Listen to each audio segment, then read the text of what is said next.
Thank you so much for watching Landumc Goes There. Please subscribe and hit the like button and the bell notification button. In 1991, Martin Scorsese and Robert De Niro teamed up to make a gritty reboot of J. Lee Thompson's 1962 thriller, Cape Fear. It's the story of Sam Bowden, played by Nick Nolte, who's an attorney who knowingly withholds evidence that would acquit a violent offender named Max Cady, played by Robert De Niro. Max spends 14 years in prison, but after his release, knowing about Sam's deceit, he devotes his life to stalking and destroying the entire Bowden family. When practical attempts to stop Max fail, Sam realizes that he must act outside of the law to protect his wife and daughter. Juliette Lewis made what was for many a first impression for the ages as she played Sam's daughter, Danielle. The impressive supporting cast included Jessica Lange as Lee, who is Sam's wife, and cameos from the actors who were in the original film, including Robert Mitchum and Gregory Peck. Steven Spielberg traded the movie to Martin Scorsese for the rights to Schindler's List. Scorsese was apprehensive about making Schindler's List after all the controversy that surrounded his previous two films, that being Goodfellas and The Last Temptation of Christ. Spielberg, on the other hand, said he just wasn't in the mood to make a movie about a maniac.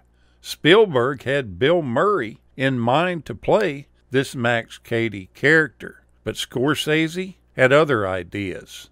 When Scorsese took over, he kept the screenwriter, but he made him take out all of the overly clever dialogue that was in the original script.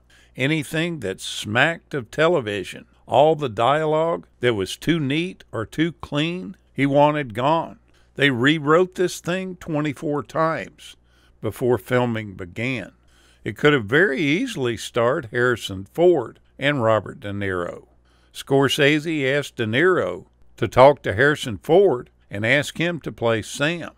Ford told De Niro that he would only be interested in working on the film if he played Cady, and De Niro played Sam, and De Niro said no to that. Nick Nolte really wanted this part in the movie, so much so that he wore a blazer and a tie to the Goodfellas premiere, with the hope that Scorsese would see him and this would make him think that he could play the part of Sam Bowden. Scorsese originally thought that he played this bear-like man, big and tough, and he didn't think he would be right for Cape Fear. Only after several discussions between the two did Nolte win the role. And for the research that he did for the film, the actor spent many weeks in a public defender's office. To prepare for his role, 6 months before shooting began, De Niro and his longtime trainer began hitting the gym 6 days a week for 2 or 3 hours per day. Once filming started, he worked out for 5 hours a night. De Niro even suggested to the director that he hold off shooting any scenes that showed off his muscles until the very end of the production, so that he could be as fit as possible, and the director agreed to do this. To also emphasize his commitment to the role, De Niro also paid a dentist $5,000 to grind down his teeth, then another $20,000 after filming wrapped to fix them. De Niro and Lewis didn't rehearse their most famous scene together. The director put one camera on De Niro and one on Lewis for the long scene, which was filmed a total of 3 times. The very first take that they did was the one that was used in the final cut of the film. And Lewis didn't actually know that De Niro was going to stick his thumb into her mouth before kissing her. She only received a nonchalant warning from her director that he was going to do something odd. The movie's houseboat scenes were all shot indoors on a soundstage that was made just for the production. It featured a 90-foot water tank, rain and wind machines helped capture the torrential storm. It was a hard task and commitment to build something so big. Preview audiences were somewhat confused after the director noticed that a lot of these screenings had the audience members writing that the movie skipped around a lot on their comment cards. After he noticed this, he added shots to connect some of the dots.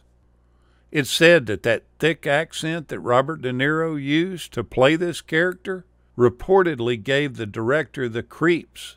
And once he found that out, as a joke, he would call Scorsese's house and leave voicemails in that Katie voice. To make himself look like a true felon, De Niro was tattooed up with vegetable dyes, which faded after a few months. And the accent that he uses came from an earlier role where he had played a Southerner. To prepare for the role, he took excerpts of the script and a tape recorder into southern towns, and he would ask locals to read the lines into the tape machine, giving him something to practice over and over again. Drew Barrymore screen tested for the role of Danielle Bowden, but she failed the audition miserably. She later said that her acting that day was all over the place, and it was the biggest disaster of her life at that time. And she still feels like Scorsese thinks that she's a really poor actor because of that. Juliette Lewis was the first actress to be interviewed by De Niro for the role of Danielle. She first met De Niro for an interview in the Beverly Hills Hotel, and she knew that this was not a normal setting for him to be interviewing young girls. She could tell that it made him a little uncomfortable. All the other girls came in with their moms, but Lewis had herself declared as an adult at 14 to be free of child actor labor laws. When they first met, she put him at ease. She summed up everything real quickly of why she would be great for this role. She didn't go into an elaborate story of why she should be the choice. She told him, if you want to see if I can act, just look at this movie of the week I've done. Everything she did at the interview worked, and she ended up getting the role over quite a few other young ladies. Go back and watch this good Scorsese film. I don't know if it's as good as the original, but it's still a fun watch. Thank you so much for watching, and we'll continue to chase the classics